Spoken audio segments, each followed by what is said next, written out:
Hello, everyone, and welcome back to Late to the Game, hosted by yours truly, Ellie. Today, I am joined by the man, the myth, the legend, Eoin Meakin. Now, Hi. I have to give a small disclaimer here because I've talked about Owen on this podcast, like just being truthful, before, because to be quite honest, the course that he taught me like actually changed my life. And anyone that listens to this pod knows how much I absolutely just fucking adored my narrative design for video games course. So without further ado, hello, Owen. How are Uh, you? And what have you been playing lately? Hi, Ellie. That was an incredibly generous entrance. I think I might hire you when I need to go to soirees and stuff just to bring Yeah, me yeah. in. But thank you very much. And for all the kind words, that means a lot. It really does, especially You're since welcome. you were a wonderful student. Oh, you have to say What that, but thank you. I do have to say that, yeah, you can pay me out. But yeah, what am I playing lately? So I have been playing Yakuza Like a Dragon. I don't know Oh, if you know that cool. one. I mean, it literally is like the Yakuza series emulating the Dragon Quest series and then just mashing them together, I which haven't just played any of the Yakuza games. How do you find it? I think they're amazing. I mean, Yeah. like they're amazing on two different levels. Like they're amazing because they're these kind of like surrealist tangents, like just full of like weird and wacky stuff. They're kind of funny if you've got a really like juvenile sense of humor, like I do. And they're also just like interesting for the fact that they've been around for such a long time. I mean, I remember seeing one reviewer describing them as the closest thing gamers have to a soap opera, because Oh, it's like just been going and like recurring characters and like character you've forgotten about from episode 1 turns back up in episode 5 and like dun dun dun, all this kind of stuff. Like, so when they said that they were making an RPG of that, whereas everyone else was quite skeptical, I was like, oh yeah, you're on board. oh yeah, that's my bag. um so yeah, I'm like 20 hours into that. I'm having a great time, and then I am also writing about Spiritfarer at the moment. So I'm kind Ooh, of playing that, but in a slightly less fun way, in a more right. analytical kind of figuring it out how it works way. Uh, So, whenever you're playing games, do you like? Is it a conscious choice to switch between those hats, or are you kind of always in the analytical realm? No, I try and leave the analytical hat off as much as I can. I try and have a pure experience. And to be honest, I think I'm pretty good at it. But what does happen is you just kind of go, oh, that's interesting. And you Hmm. try and leave it on the shelf. You try and leave it there. Sure. But then eventually it kind of like, it just kind of chews at you when you're thinking. And then, you probably know as well, like you're a bore at parties then because you're like, has anyone played? And you want to have this deep Right. conversation. Everyone else is talking about mortgages or whatever. Yeah, So yeah, we're the bore talking about video games, and they're talking about mortgages. What I an don't know. unflattering example of general society. Let me tell you. No, different podcast. So I try and leave it aside. I do. I try, but it's always there. I like any game I'm gonna write about or talk about, I will play numerous times because I don't think the first time has been an analytical. It's been Oh, an pure jeez, enjoyment. that is a huge undertaking. I feel like you dedicate that's a lot of hours. Or do It you like can. So, for instance, like if you, sorry, that was just brain moment. If you were to play like Final Fantasy VII Remake Yeah. and you finish the game, would you play it again, start to finish, or would you just go back through chapters like it allows you to do after you finish? Oh, I would play it from start to finish. If I was going to write about it, I'd play it Wow. from start to finish. Just because I don't believe that individual moments, because I'm a narrative guy. Right. If I was here as a game design guy, I could play an individual moment and like Okay. try and like backwards figure out how it gets put together. But as you know, Ellie, like no narrative moment means anything without the narrative moment either side of it, right? Right. And they don't mean anything without the narrative moment either side of it. Blah blah blah blah blah. So that is unfortunately for me though. I'm acting like a martyr here. Like I'm playing video Ah, games. damn it! I have to play this really good game Yeah, again. Yeah. exactly. And like I've been quite lucky so far in my career that I get to choose what I'm writing about and stuff like Ooh, that. nice. So I did at one point threaten myself to play Red Dead 2 again. And luckily my supervisor was like, "You're an idiot." And I was like, "Oh, thank you very much." Thanks for Yeah. the How dig out how there. how long is that game even main story? That's long. I have no idea. I can't. At a guess, I'm gonna say 50 to 60 hours. Like Yeah, I definitely put 100 or so hours into my yeah, of first course. playthrough. Because with like Um, RPGs, like open world RPGs, I stand by the idea that like the thing that makes them is their side quests. And yeah, so like because that's the only thing that's different from a streamlined game. And so it has to be the thing that stands out and is incredible. yeah, Uh, especially for Rockstar games, because like some mm. poor man or woman didn't see their kid for 7 years, so I am going to appreciate that grass that they made. I'm going to do them justice. Yeah, crunch for grass. That is the general takeaway. Yeah, exactly. Yeah. So, just before we get into more of like the meat of narrative design, I'd love to know a little bit more about you. So, when did your gaming life start? Like right from the beginning, like right. Like, my dad's not a big game guy. Like, he's interested, but he did have an Atari Oh, when I was born. Essentially, it was there. So okay. I was literally game conscious before I was verbal. Essentially, like That's so cool. yeah, there's like photos of me playing like Paperboy and Spy Hunter and those kind of like Aw. old games and stuff like that. So I mean, it's always been there, and it's just always been something. It's a real constant in my life. It really has. Now, I haven't always been the most up to date or something. Like I might have had a NES when everyone else had already moved on to the SNES or whatever. But games were just this constant in my life. I mean, it's one of the reasons why I still like prefer to be indoors all the time, because that's just Sure. the comfort place. so Yeah, you just so train yeah. yourself. Yeah, exactly. Yeah, absolutely. It's the other reason why I have really weak bladder now, because I think I used up all my bladder powers as a 6-year-old playing Sonic. um but yeah, so yeah, I've just been playing games my whole life, and then it's kind of, it took a long time to realize that it was something I could do. Like, Mm, I don't know, maybe you went through a similar thing, but games always seem to be this like hallowed ground. Like you have yeah. like these like Bill Gates geniuses who, Right. like to make them, or just from Japan was the other version of that. Yeah, Like. definitely. Yeah, and like so. As much as I loved them, and thought about them a lot, there was no one really around me to say making games is a thing, Right. or especially writing games was a thing. I mean, I definitely presumed that games were made by like two people, in a studio, especially since, even in the early days when you picked up a Nintendo Power magazine, it was like Shigeru Miyamoto made all your favorite games. And I was just like, Right. oh, right. Yeah. He just Of sat at course. home by himself, right? Um, Yeah, if I can play it by myself, I can make it by myself for sure. yeah, exactly. Yeah, so playing games constantly, always there. Took a little while to get to computers. I wasn't really a PC gamer for a long time. I was really a console kind of person. But when I did get there, I really kind of made up for it. Mm, So I'd love a hot yeah. take. What is your favorite console? Oh wow. Oh, Yeah, what I a didn't what prepare an you for this one. no, you didn't. What an incredibly mean question. Um. Okay, I'm gonna have to do a spread. Okay. Naturally. Yeah, I'm gonna have to I'll do a give you spread. three. Okay, that's fair. So the console that probably defined me was the N64. Like, Oh, that okay. was the one where I was like, now it could be the PS2, but I'm actually going to put the N64 down, Okay. because that was where obviously Zelda, Ocarina of Time, and Majora's Mask were, Okay. and they were games that like my brain exploded when I saw them. Yeah, Like, I sure. couldn't believe how quote unquote detailed they were, despite the fact that you Right. play it now and the grass is just one single polygon Yeah. texture. But Yeah, like, I just couldn't block. believe it. Yeah, the sun moved across the sky. I mean, I just Hmm. couldn't get around my head. So that, unbelievable. Then for art, it's the PS2, because that's obviously where you had the Fumito Ueda's, uh, where Metal Gear, obviously it was on PS1, but I think it kind of Mm, came alive on the PS2. And then, do you know what?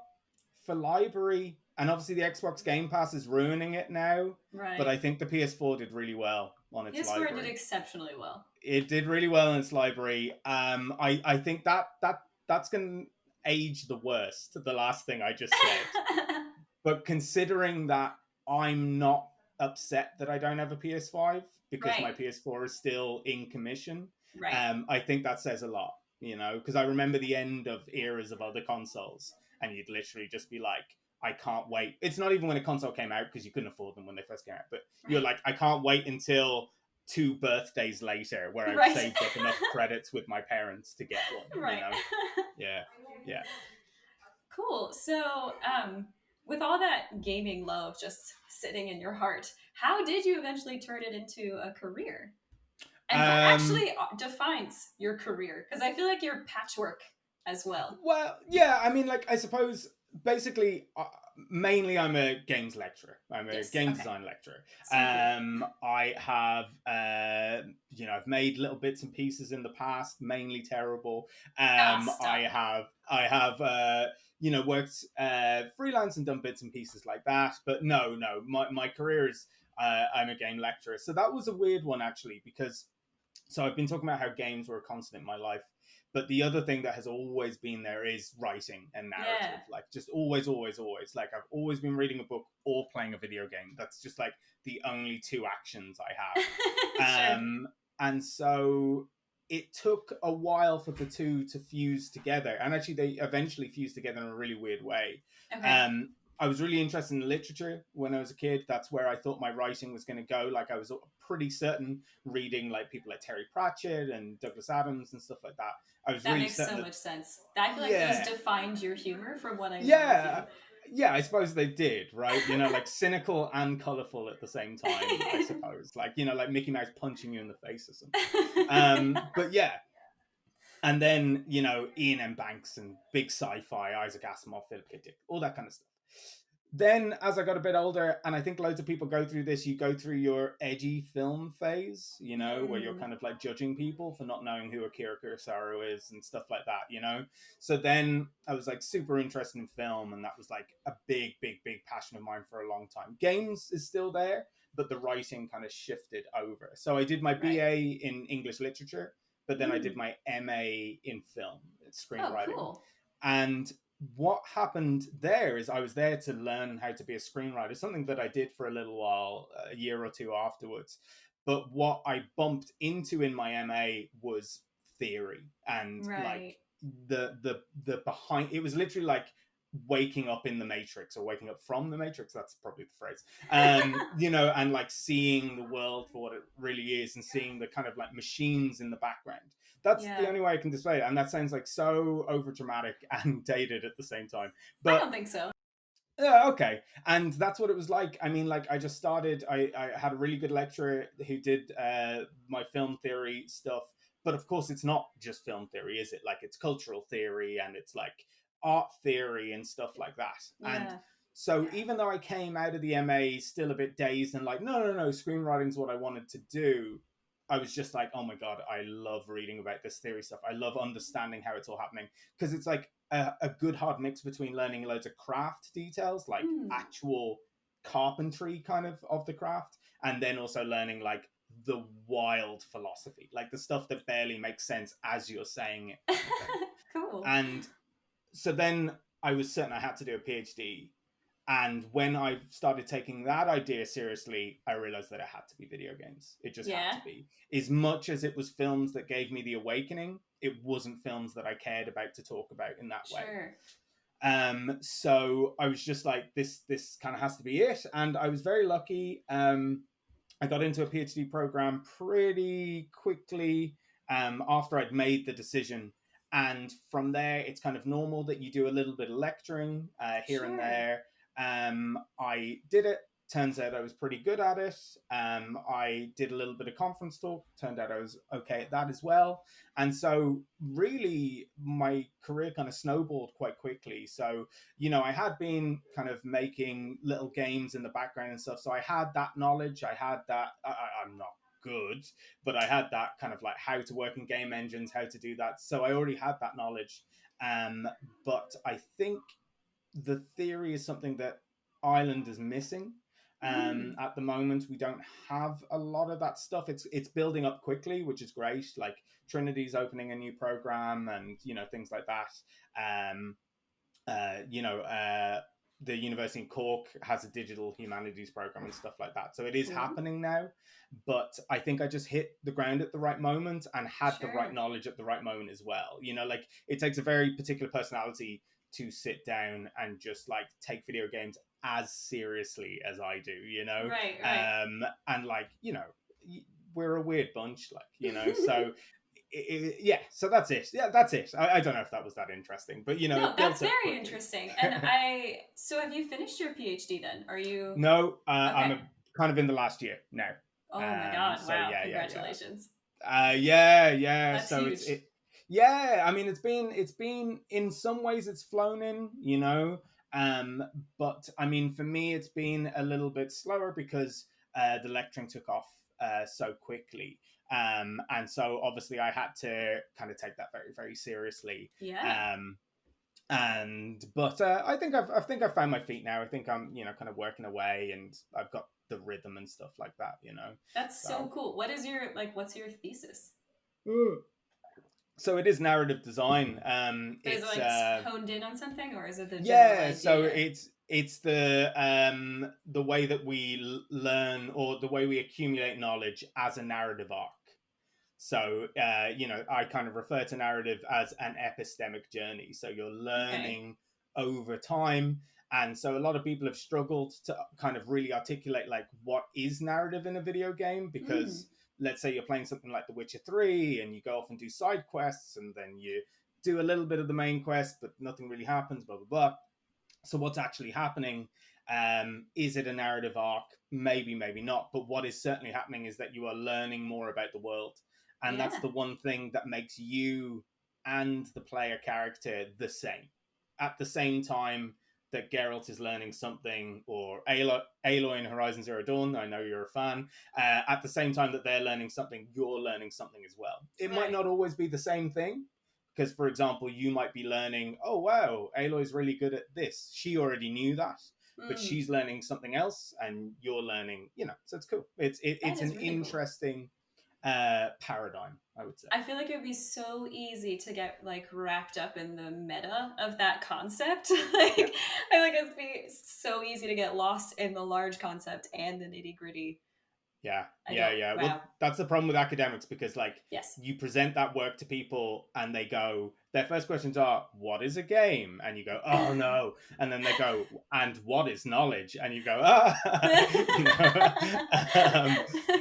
um, so there's a lot of semantics involved and stuff like that. But again, just referring to my own personality, I'm actually into it. Yeah, sure. Bit of a glutton for punishment. So Yeah, it I mean that's why I've always felt most at home in academia as well. So that's why I think mm, like this bring like pursuing narrative design really brings the academic shift that I want whenever I'm yeah, doing literally anything. yeah.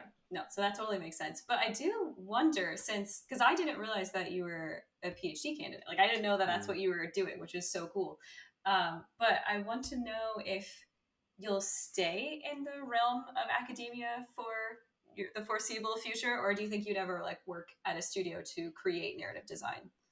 Yeah, I mean, so like, yeah, academia is where I'm at home, and it's where I'm in love. What I definitely do like to think or fantasize about, is probably a better thing, is that at some point, maybe when the PhD's done, or when I've you know, pushed a few other things out of the way, that there would be time to work on more substantial projects. Mm. And whether More that turns out, substantial than a PhD. That's hilarious. no. I mean, like, because like I'm always making like little silly games that I can make over like a couple of weekends or whatever, or Mhm. you know, I worked with you on Twine and stuff like that, and you know, I love those things, and I'm not trying to diminish them at all, Oh but no, at no. the same time, trying to find the time to make a proper game, whatever the hell that means. I'd love that. I'd love that. But no, I think my heart belongs to academia. Hmm. Not just because that's the way I like to think about games, but also because, you know, like, studio work's tough. You know, it's a tough gig, and that's even presuming you get one of the dream gigs where you get to work on something Right. that you work on. I mean, like, the stuff I have worked on that isn't my own work has been like, you know, League of Legends style Sure, sure. games, and like, that's the gig, you know. Do you Mm-hmm. like those games is irrelevant, you know, because now you Exactly. have to Yeah. love them. Yeah. And you know, and you might have pressure being like, well, this is marketable, and you know, blah blah blah. I mean, we are about to talk about Disco Elysium, so anti-capitalism probably isn't off the table, Right. but I won't weigh it down now. um but you know, so like there's a lot of stuff that goes into studio work, and I don't think it's stuff that should always be seen as bad, but it is like something you have to know that you're into and that you're ready to do. That's totally fair. No, because as soon as I asked the question, I thought about like, if the general idea of this is what you love so much, then just creating a game for a studio isn't going to necessarily tick that box, because you have to create what they're going to create. Like, you're Yeah, not in the room that decides what you're creating. You just have to be yeah, the one that implements it. And yeah. so I definitely understand wanting to be on the outside doing your freelance ideals or just for fun. Yeah, exactly. And like, you know, all my favorite studios are my favorite studios because they've got incredible writers. And I'd be Yeah. very intimidated if I had to be in the room with Supergiant Games or something, like, you know, Sure. just kind of sitting there with my hat in my hand, like, you know, kind of thing. So that's the other nice thing. It's nice to be able to indulge in games, you know, from the outside.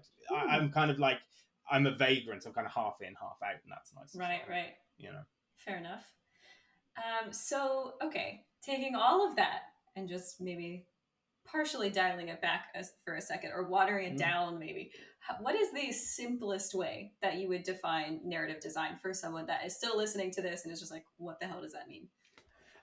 So, I mean, it is disputed by people. So Naturally. this isn't, yeah, this isn't like, you know, this is the, but essentially narrative design is building your game so that collectively, through its art, through its mechanics, through its text as well, that it comes together to be a narrative arc. What I think separates narrative design from, like, say, a lot of people obviously call it, you know, game writing or something Mm-hmm. like that, but what I see is that game writing is going to be text focused, whereas what I see as narrative design is a kind of more macro view where you're designing a game that might not have any text. Okay. So like Journey must have been narrative designed, you know, Sure, sure. or think about the way something like, I don't know, something like Undertale tells its story explicitly through the mechanic. You know, Right. there's no real dialogue choices in a Mass Effect kind of a way. What Mm, there is the way you play the game becomes the two different choices. So for me, and this is all just from my perspective, that's an element of narrative design yeah. rather than writing. But where narrative design comes in is where you look at everything that games can do, like everything, like visuals and stuff like that, and going like, how do I imbue that with meaning, or how do I make Mm, meaning out of it?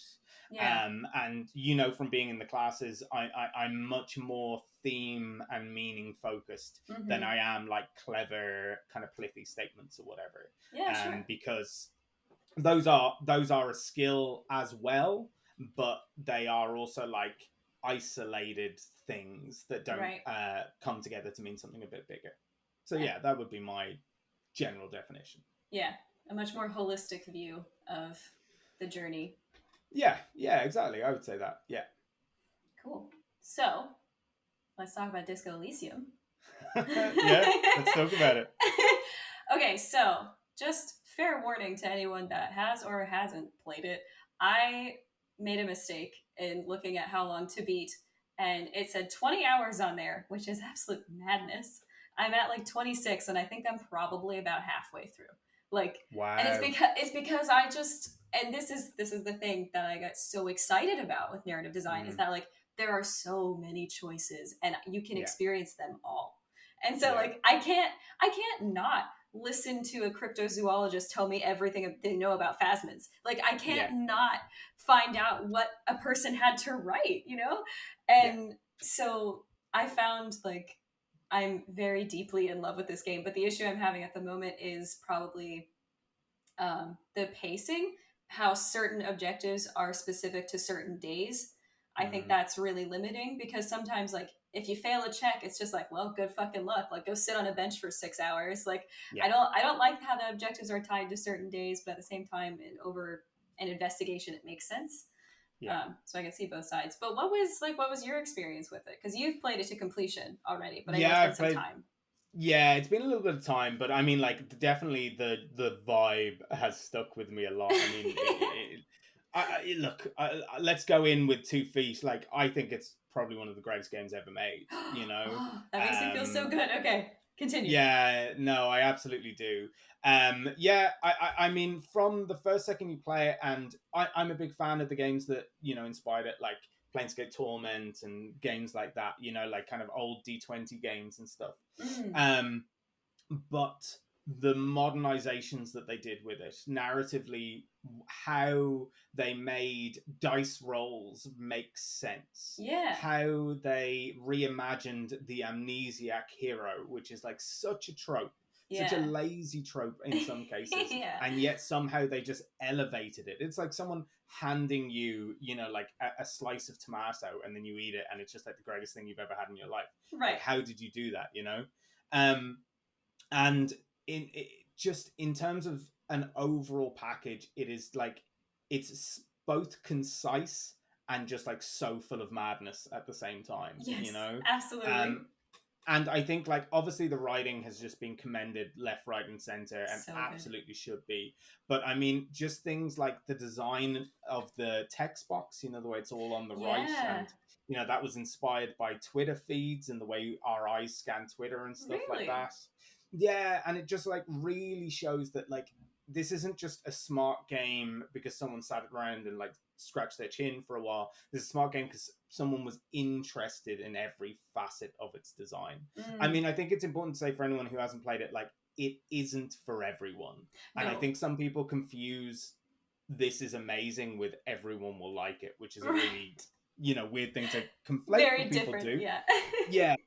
But I think, like, if you care about things like narrative, if you care about things like questions of life, because like it is just a It's a big philosophy. existential crisis. Yeah. Yeah, I know, and I think that's why I related to it. The idea that so the central character is an amnesiac, as I've said, but the Mhm. one thing he seems to have left is his existential dread, and I think Right. that that's just Yeah, incredible. that's the one thing you're left with for sure. And I remember because when you start the game as well, the first thing that happens is just a black screen, Yeah. and one of the voices talks to you, and it makes because my partner and I played it at the same time, Mm, and whenever he started, we had very different ideas of what the beginning of it meant, which already that's mm, such a cool starting point.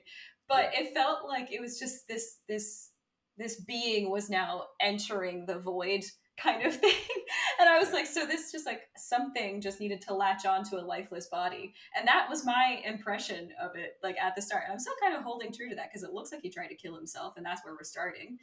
Mm, And so like there's just I'm so delighted by something that just opens up all of the doors as soon as yeah. you're starting the game.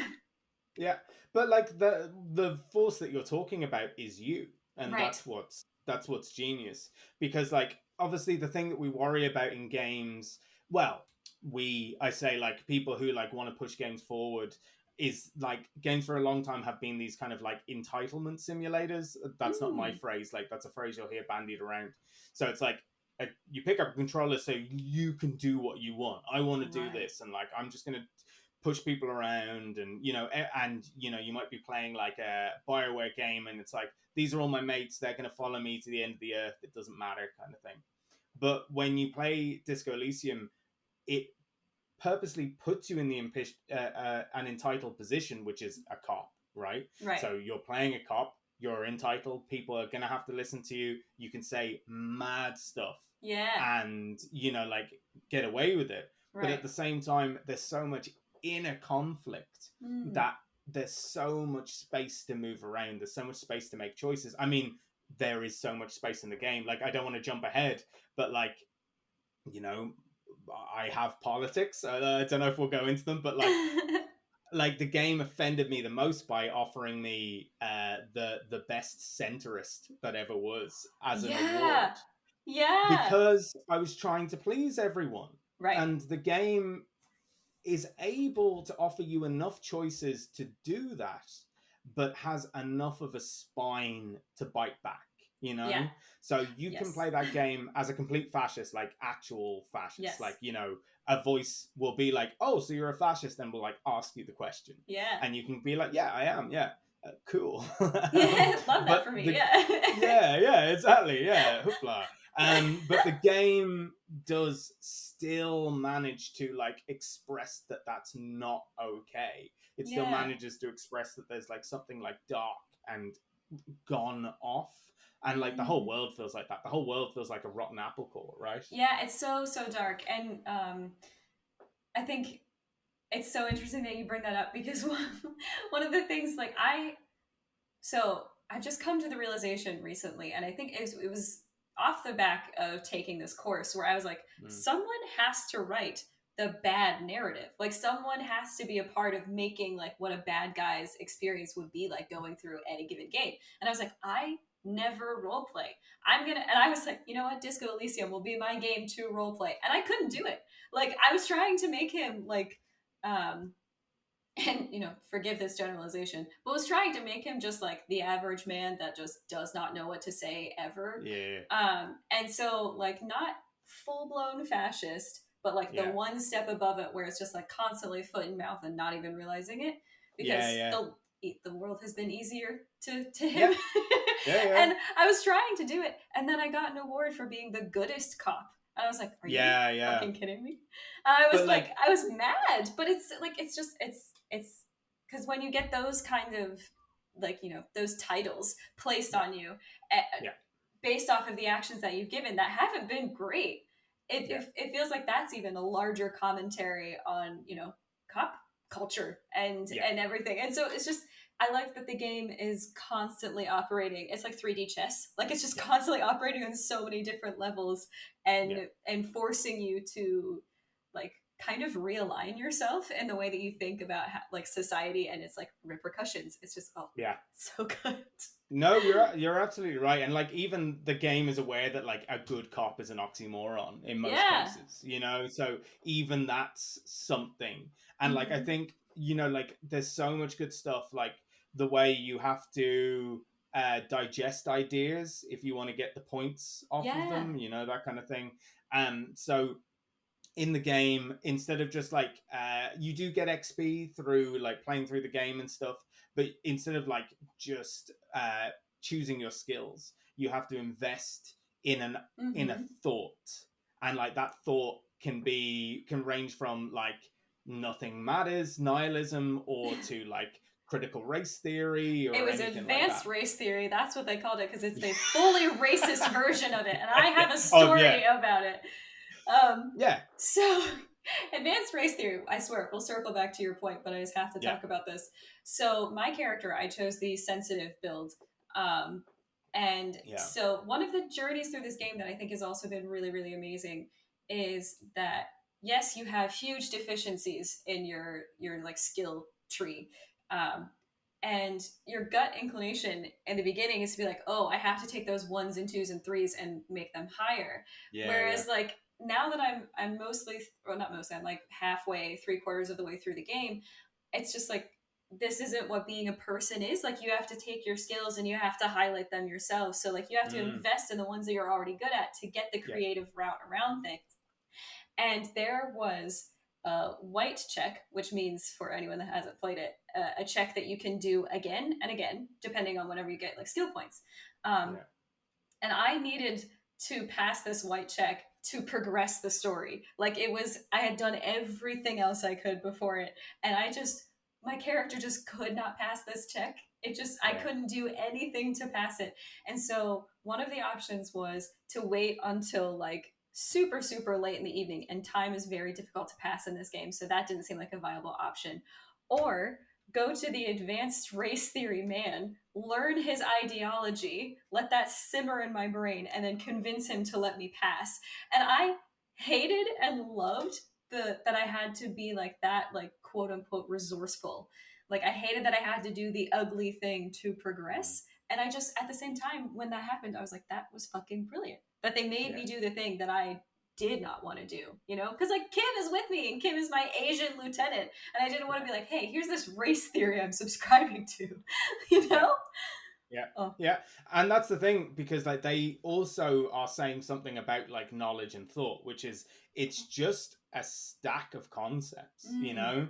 And like give me another game that has tried to express that, you right. know, and has expressed it so eloquently where it feels like a system, but it feels like a system that makes sense. Yeah. And like that's something that I think Disco Elysium and a handful of other like really good indie games are kind of teaching people, which is that for a long time we tried to hide the game, you know, we tried to Mm, find a way to make things like naturalistic or whatever.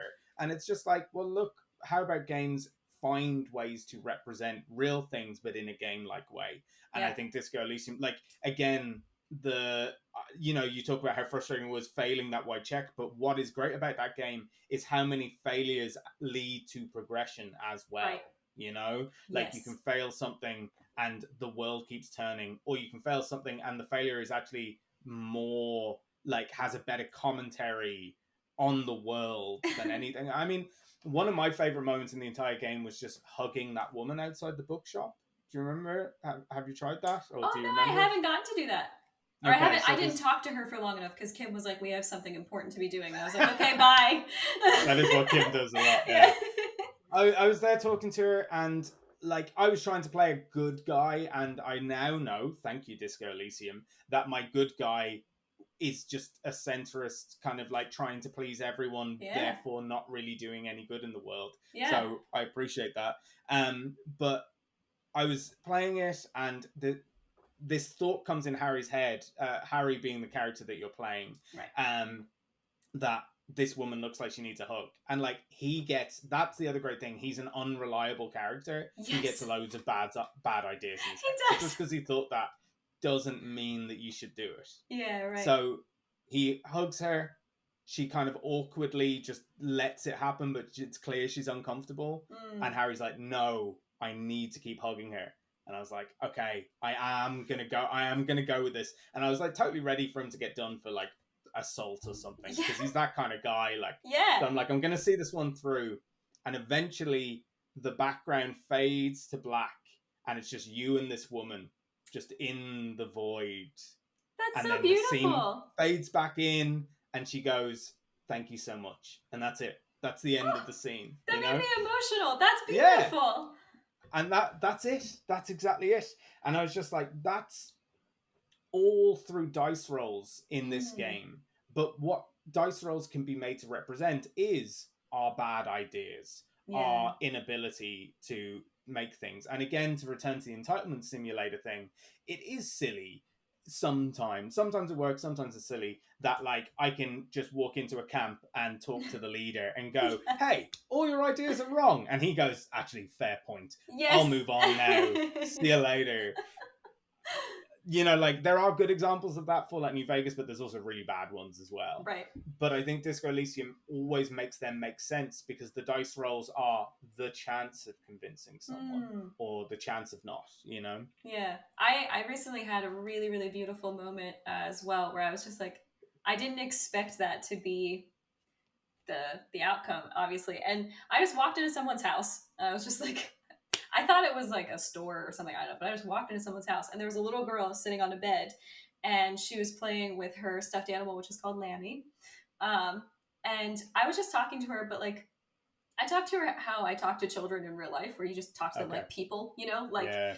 and Yeah. and she was talking about her stuffed animal, and I made like a joke or something, and she just like held out the stuffed animal, and I had the option to be like, oh, and like step away or to lean into it, and when I leaned into it, it healed my morale. Like Amazing. it was just one of those sweet moments where I Amazing. was like, I just connected with a human and felt Yeah. something genuine from that, and I was Yeah. like, oh my god, like that was such a beautiful thing that you could have totally not done, Yeah.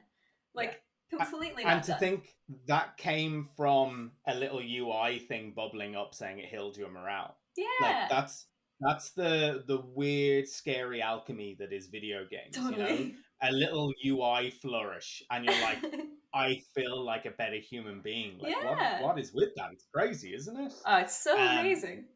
yeah, and that's what I love. And I think that it has introduced a lot of people to philosophy. They might not even have known what they're hitting, but Right. like Harry will ask just like incredible questions. And Mm-hmm. he's asking them from a place of innocence, like he's a blank Yeah. slate. But at the same time, when people have to answer him, like when you meet, is it Joyce who hangs out on the boat? Yes. Yeah. Yeah. And, you know, he actually at one point says to her, "What is this?" And then just spreads his hands. And Yeah. she's like, Just like, but I don't know. Like, I'm just yeah, bureaucratic. yeah. I don't But she tries to answer, and like that I think is something really important that kind of newer games are doing, which is like accepting that all a lot of us have our personal answers, Hmm. and they're not wrong, but they're also not right. It's something else. It's something weirder than that. And I think that that's what Disco Elysium is a weird game, but Hmm. like in the best possible way. Like it's not Yes. weird in like a Nightmare Before Christmas hoodie Right. way. No, it's It's very like weird. palatable. Yeah, it is. I think so anyway. I know a lot of people are like, you're just reading the whole time.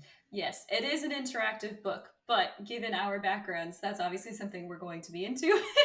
Yeah, But I will yeah. say, like, that one of the things that I really admire about this is because, like, I mean, just I mean, of the nature of the pandemic that we just came out of. You know, if you didn't know, we Mm. had one of those.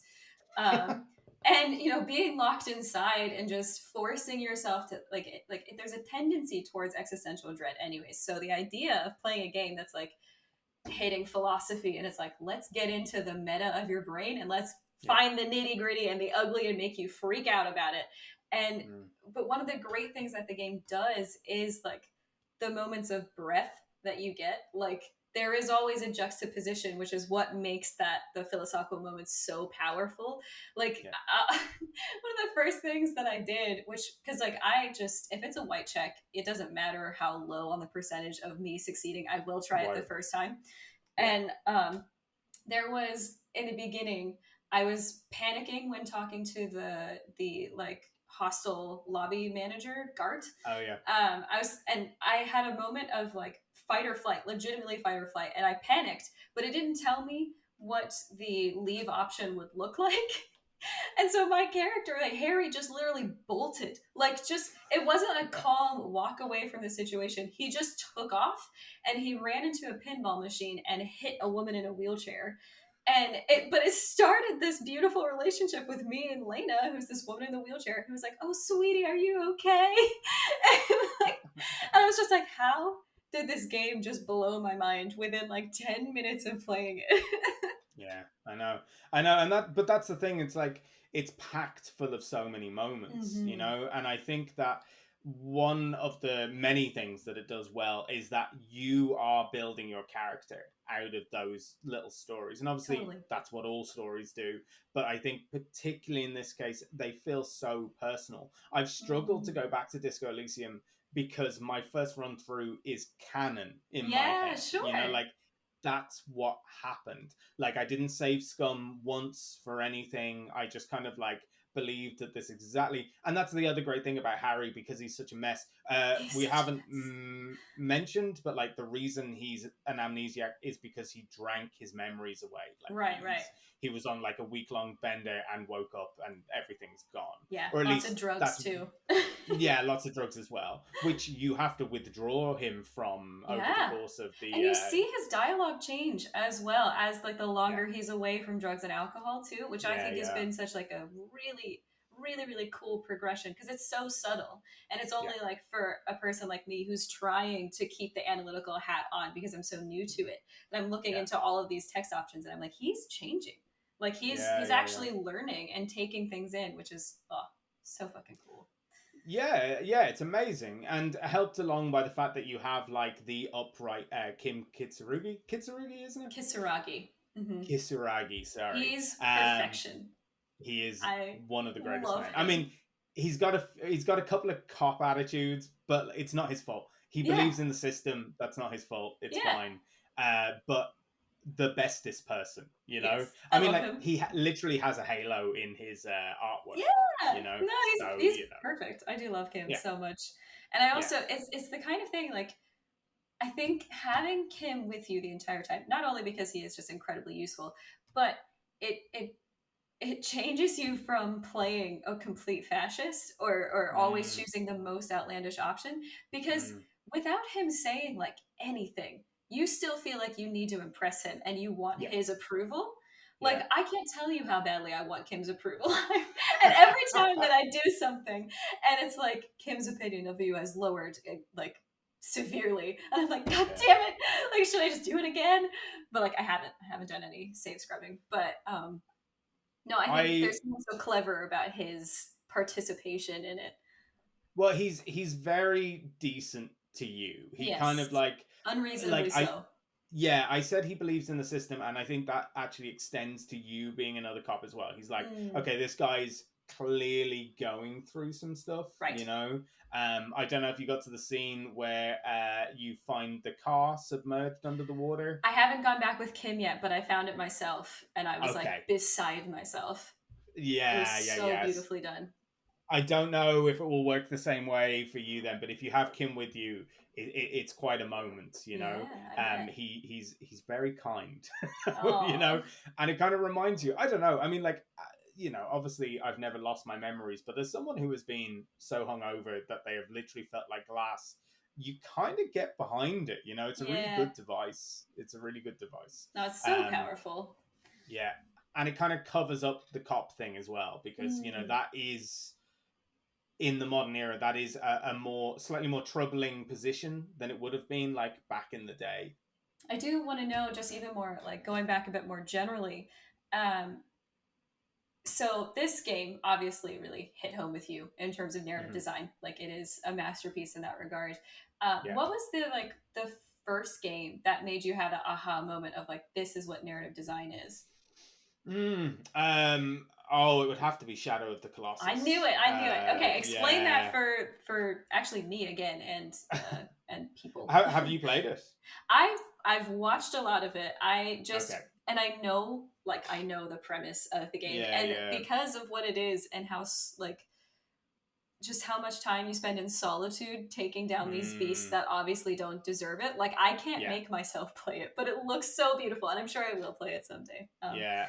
No, it's absolutely incredible. Like it's very meditative and stuff like that. For Mm, those who don't know, it's from Fumito Ueda, who made Eco first, and then Shadow of the Colossus, and then The Last Guardian. right. So that's the you know the Trico, the trilogy of the Mm-hmm. Eco games. People say they are loosely connected, but very, very, very, very loosely. You don't I need feel to like play one mostly to an play the art others. style they're connected Yeah, because I it's think the so art style. beautiful the way that it's all done, and it's very specific. Yeah.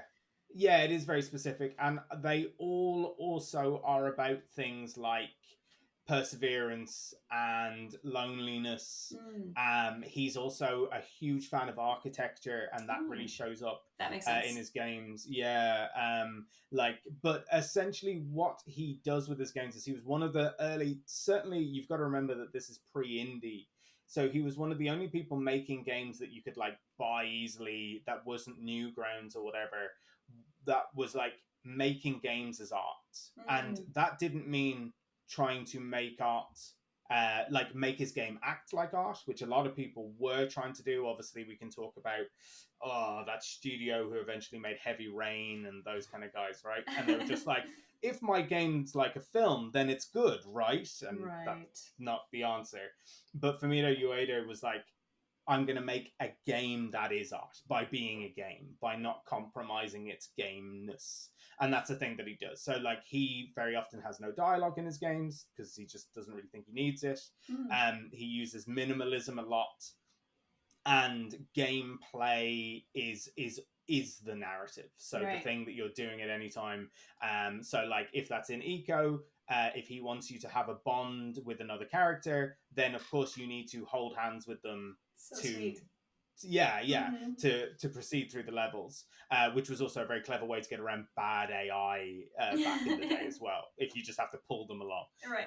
And then you have something like The Last Guardian, which is essentially only a boss rush game. Like you're just fighting Mm. different bosses, but first of all, the spectacle of fighting them, because they're just like so big, I think that would have been enough for this game to be a classic. Yeah. But then Fumito Ueda puts so much kind of empathy and kind of like melancholy in it at the And same you time. mean Shadow of Colossus, right? You said Last Guardian there. Sorry. Okay. Sorry, I meant I actually could be talking about Last Guardian, but I wasn't sure because yeah. I didn't know as much about Last Guardian, but that sounded exactly Yeah, like no. Colossus. Yeah, no, I was talking about Shadow of the Colossus, so Okay. apologies. Yeah, so I think that there's just I don't know, like in terms of, I mean, to go back to the other question of narrative design, right? Like that's what Shadow of the Colossus does. You know, Right. there is a story. It has been debated about for years since because people want to know exactly what happened. Right. But that's not the point. The point Right. is that people do bad things for good reasons. For example, it's the fact that things that look monstrous aren't always monsters, etc., etc. You know, and it's those kind of big universals that we get stuck with. Universals that Disco Elysium challenges, but nonetheless, universals that worked really well at the time. So yeah, I mean, Shadow Colossus is game one for like the most profound experience I had. You know, wow. Kind of thing. Yeah. I would love to as well touch on what you would think might be like the antithesis of narrative design because and this is specific in mind because I know you and I share an opinion about Hideo Kojima. And I've been told that I'm wrong, and a lot of people feel that they can say that because my thing is late to the game and I haven't played everything, and it's like, okay, but still he's pretentious. But I would like I don't know if this game has ever Can been I jump hailed. in here? Yes, go ahead. And you want me to say that Death Stranding is one of the worst games of all time? No, that actually wasn't. I was actually leaning more towards Metal Gear, but I don't know if that's ever been hailed as like narrative design. Yeah. I feel like maybe it is because he was like revolutionizing the industry, Yeah. but I that I don't know which. I think it was Metal Gear like 1 or 2 or something. So it was very early that I had seen gameplay. I haven't played it myself, but I did watch an entire playthrough because I was like, people say this person is really important, but I don't have access to playing this. The everything about it is so convenient and like befuddling and sexist, and I just hate everything that has stood for. And since then, I've had like this thing against me. Like Hideo Kojima feels like a thorn in my side, which I probably shouldn't say, but I hate how sexist and just gross everything was that was in that. And it's just so convenient. So there's that field of flowers or whatever, and then at the end credits. So the boss. That's what it is. Yeah. So at the end, there's all these reveals of being like, oh, but this person triple crossed that person, and then they did this and this, and everyone was like so smart, but like no one better than Solid Snake. And it was like, oh god, I hate all of this. But that's my brief rant on him. I would love your take. I think all of your opinions are correct, but I also don't agree. Tell me. So I think Hideo Kojima is problematic, which is a very modern way of putting it. Indeed. So I think that when he was working in collaboration with people, he has come up with some really brilliant stuff. I actually think the first 3 Metal Gear games are like incredibly important to the history of video games. Like I agree. Just so important in terms of like people realizing where the boundaries were, and something that has been really important to the indie revolution has been meta game. And I don't mean that, I mean that in the sense of games looking in on themselves, and like kind of pulling themselves apart. That is super important. I mean, like anyone who's played Metal Gear Solid 1, the Psycho Mantis fight is like drilled into their head. Things like, I remember playing Metal Gear Solid 2, and I got a phone call because I was playing it on my birthday, and they phoned me up and they're like, we heard it's your birthday. And, things like this, right? Yeah.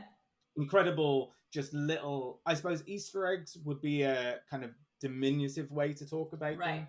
But a lot of clever design and stuff in there. Totally. I think that the issue comes where you are watching Hideo Kojima smile and nod at you and wink at you. I think that's when things get pretty ropey, you know? Mm. Like, it goes from being like, oh, wow, this is a cool commentary on itself, to, which I think you're implying is, this is a guy kind of jacking himself off kind of thing. Mm-hmm. Literally, in some cases, I think. Uh-huh. He's definitely got a problem with women. There's no two ways ways about it. Like, he just has, you know, even when he has tried to write good female characters. Like, there are Metal Gear Solid 3, I like the boss.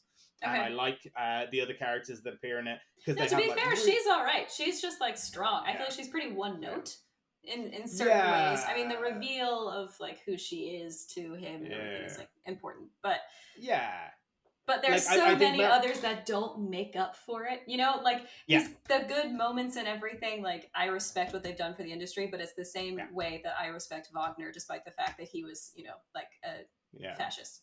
So, you know what I mean? I do. I mean, if you want a really bad time, play Police Notes. If you like, that you'll have a really tough time. So it's basically a visual novel, which should be cool because it's what was that Mel Gibson film called? Lethal Weapon in space. That's basically the entire premise. It is Lethal Weapon in space.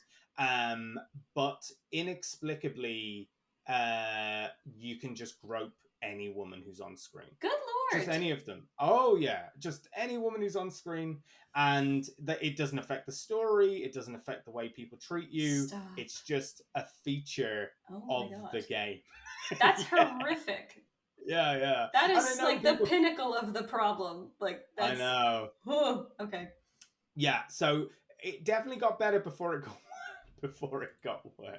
I mean, the only thing that I will say, in his slight defense, is he's pretty into the male body as well. He's pretty into the male body. Especially so it's fine because he objectifies and sexualizes everyone. Everyone. Yeah. I'm sure that game is around the corner where he sexualizes animals as well. So then we'll all be in together, I'm sure. But yeah. So, like, I don't know. It's complicated, isn't it?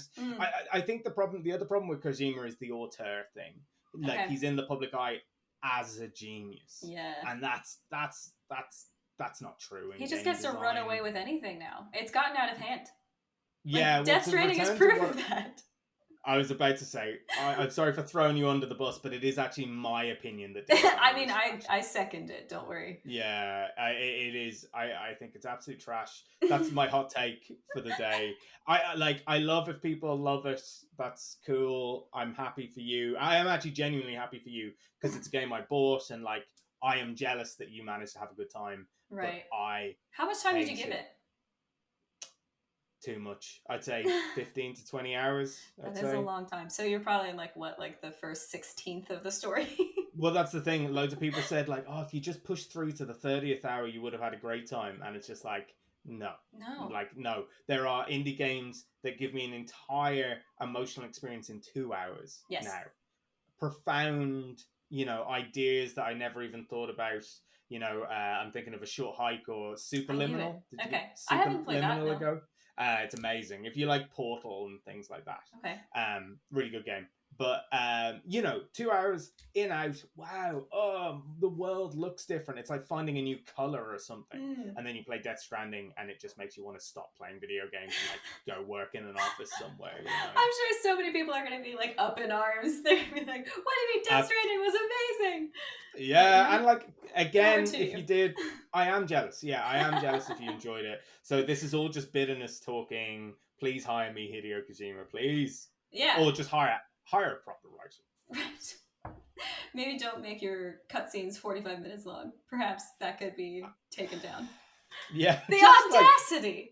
The audacity! Maybe that's all it is. Just edit. Just edit. That is what I say about so many creative geniuses, is that they just needed a good editor in their room, Yeah, and I'm the kind of person who likes those films that, like, linger on a shot for, like, 15 minutes, and, like, I'm one of those people who go, oh, Of course, yeah. Oh, that was genius. Yet there's something about what Hideo Kojima was doing in Death Stranding that just made me want to knock my head against the wall. I tried. And even worse is that I will probably still buy his next game as well. Of course, because it's like Boy Cried Wolf in reverse. Like where Yeah. there's been so many good things for you that like you just Yeah. trust it. That's what CDPR is doing right now. That's why they're like, okay, we need to put out another Witcher right now. Wow. How did they burn so much goodwill in such a short amount of time? I've Money I've never grabbing seen it. always will do it. We can go back to anti-capitalism if you like. Yeah. Yeah. Because that's absolutely what it was. It wasn't a game development problem. It wasn't because the, like community, whatever, the marketing team pumped it up too much. It was fully because they were like, oh, you're not done? We're still putting it out. That's fine. People will Yeah. love it. No. And it's like, oh, this is horseshit. Like Witcher I, 3 stands as one of the best games ever. And the same studio put out that. I It's know. just It's depressing. amazing, isn't it? Like, and they could have just, if they just made it a bit better, they could have carried on with that goodwill. But like they're actually like one of the most hated studios now, which that's not fair. Everyone's most hated studio should be Ubisoft, but you know. Wait, hang on. Okay, just brief, because I actually did put in for a bit of time for Owen's hot takes. Would love to have some hot takes on Ubisoft now. Okay. They're just well. Okay, first of all, I don't like copy and paste style game development, which obviously like they're not the worst for that. Like EA with the FIFA series and stuff like that. Like that's not great, you know. Right.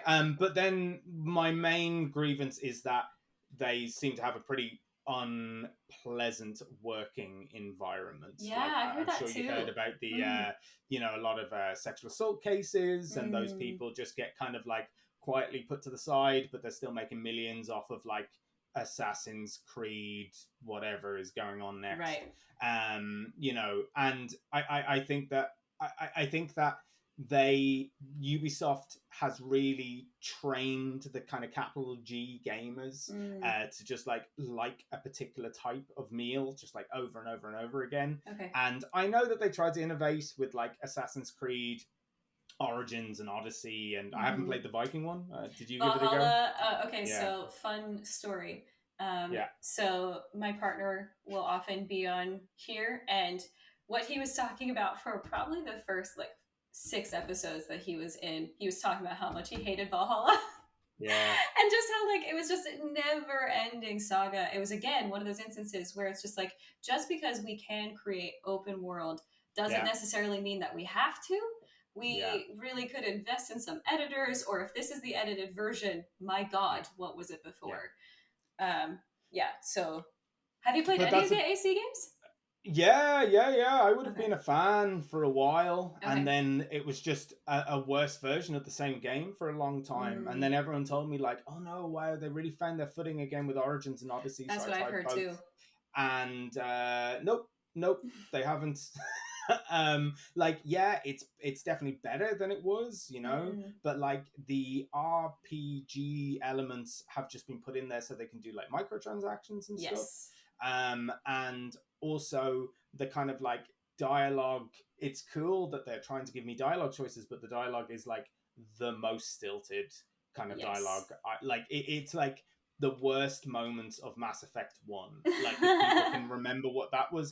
I love the Mass Effect series, but like they took a while to find their feet with the voice actors and stuff. And Assassin's Creed Odyssey feels that way the whole time. It feels like it actually feels like a computer wrote a lot of the dialogue. Really? You know? Yeah. It's just like, it's so stiff. It's like, hello, I need you to gather my sheep, you know? Or I need you to gather insert item number 420, you know? It literally feels like that sometimes. So, you know, again, there's a studio who used up my goodwill. It certainly doesn't seem like they've used up people's goodwill. People still seem to love Ubisoft, which would be fine. Like, you know, people enjoy what they enjoy, but it obviously is a problem when you couple that with the fact that they seem to be like a pretty evil company. Like, you know, they seem to be like pretty dark. I mean, you know, most companies are pretty dark, but we know the darkness there. Like, obviously Rockstar have like crunch and stuff like that, and you know, there's a big debate. Like, we were joking about the grass earlier, but like, I'm pretty sure that's like mainly a true story. You know what I mean? But like, you know, there's still a scale, I think, between like, oh, people shouldn't work that hard, they should unionize so that they have a better time, and then what Ubisoft has done to co-workers in the past, which is just like completely 100% illegal, and there's like no wiggle room there. And then on top of it, they make bad games. How dare they? You know? Well, for a positive spin on that, before we close out, Insomniac Games that just came out with Ratchet and Clank. They apparently, like, they had employees that have come out and said that they had absolutely zero crunch time in the entire thing, and that it was like a healthy, good environment. And this game is being hailed right now for being just like remarkable. So it's possible. Game studios can be better, you know. It's just fucking planning, you know. Yeah, that's exactly the thing, and that's where crunch becomes an issue. Like, I actually, like, as someone who, you know, is passionate about games, there will be times in your life where you might need to crunch, or might not need to, but might want to. Like, we want to hit that Christmas. Yeah, we want to hit Christmas. That's what we want to do. And I think that the dialogue being like crunch equals bad is a little bit naive. Like, it's mainly good, but it's a little bit naive. Right. But what is happening in mega studios is that they are relying on crunch. Like, crunch is built into the plan. Right. And that is not okay. No. Never okay at any point. Because that's someone who's paid 5 times what you're paid as a QA person or as a low-level programmer, paid 5 times more than you. They have decided on day 0 of the project that you're going home at 10 o'clock every night. Like, that's to just decide from the get-go that you don't have enough time is obviously an issue, you know. Exactly. Because it's just like, no, we could just be doing better. There's something that we could be doing more efficiently, or cutting things out, you know. Like, people's lives are ultimately always going to be more important than what is produced, you know. Yeah, but not to some people, you know. I'm reading a very that's unhealthy. But on that slightly solemn note, we're gonna call it an end to this podcast, and I'd love to know, Owen, if you've got anything, like any projects or papers or articles or whatever, if you have anything you'd like to promote. Yeah, I mean, like, I'm not a very internet guy, which is funny, considering that I do this stuff. But I do have a paper coming out at the end of this month on game studies. Cool. So if anyone heard me talking about any of that academic nonsense and managed to remain interested, well done to you. So game studies should just be a website that should just be on your radar anyway. Cool. If you like that stuff. So yeah, gamestudies.com. My paper is on Senua's Sacrifice, so you'll see that knocking around there. I have started releasing like games that I've made to the public again. Cool. I closed down a lot of stuff because I was embarrassed, because it was embarrassing stuff. I know it was like bad, like Final Fantasy V impressions and stuff like that. But anyway, that was a younger man. So I make those under the name Owen Lonely. You can catch me on Twitter at Owen Lonely, and you know, I try and keep the kind of academia and the game separate, but that Google inevitably collide. Yeah, Google has us. You know, what can we do? Like, so yeah, so that's me. I mean, check that stuff out if you like, and yeah. I mean, thanks so much for having me, Ellie. You are so welcome. It was an absolute pleasure to have you on, and I'll definitely have you back for sure. Anytime that I have a narrative itch, I'll be like, Owen! Yeah. Or if you just want to complain about capitalism. That too. You can do that as well. Yeah, we just all in one, you know, tick all the boxes. Yeah. But that is it for us today for Late to the Game episode. And if you want to stay up to date with all things Late to the Game, you can head to redelliegamer.com. That is REDELLIEGMR.com. And that's where you can find my blogs and videos and podcasts and everything else. And we will see you next time. So thank you, everyone. Bye. Bye, guys. Bye. Awesome. Was that okay? That was great. Yeah? Yeah, loved that.